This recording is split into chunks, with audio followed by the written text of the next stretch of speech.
au potentiel d'inquiétude. C'est ça qu'ils n'avaient pas voulu me dire.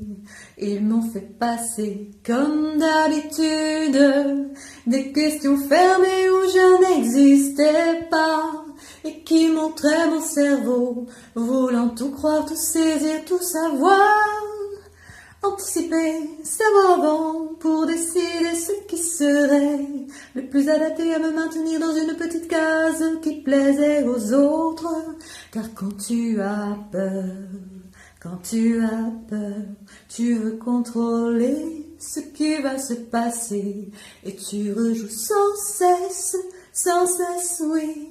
Ce qui t'a rendu si faible, si bas, si honteux. La honte se loge dans cette inquiétude. Le potentiel n'est que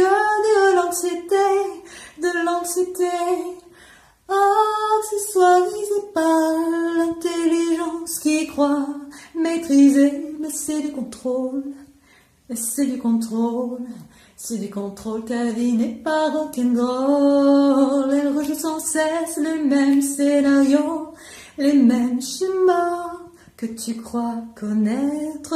Mais c'est ton toi d'avant qui revient sans arrêt pour te dire dis ça, pense ça, fais ça, ça ira bien. Tu n'éviteras pas à un moment donné de te rendre compte que l'inquiétude est le prélude de la quiétude et de la paix. Si tu veux entre-temps t'autoflageller, te martyriser, et si tu veux entre-temps devenir agressif, accuser les autres, tu peux, sans doute qu'une partie du chemin.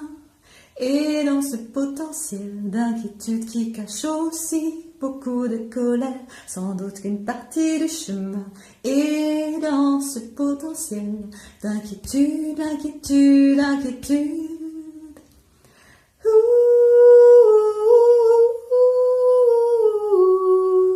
ne m'inquiète pas de la fin de cette chanson. 2 minutes 30, ça fait déjà beaucoup. J'ai pas la suite des paroles, c'était juste comme ça ce matin. Ce haut potentiel d'inquiétude, oui, j'ai pété les scores, ça fait longtemps déjà.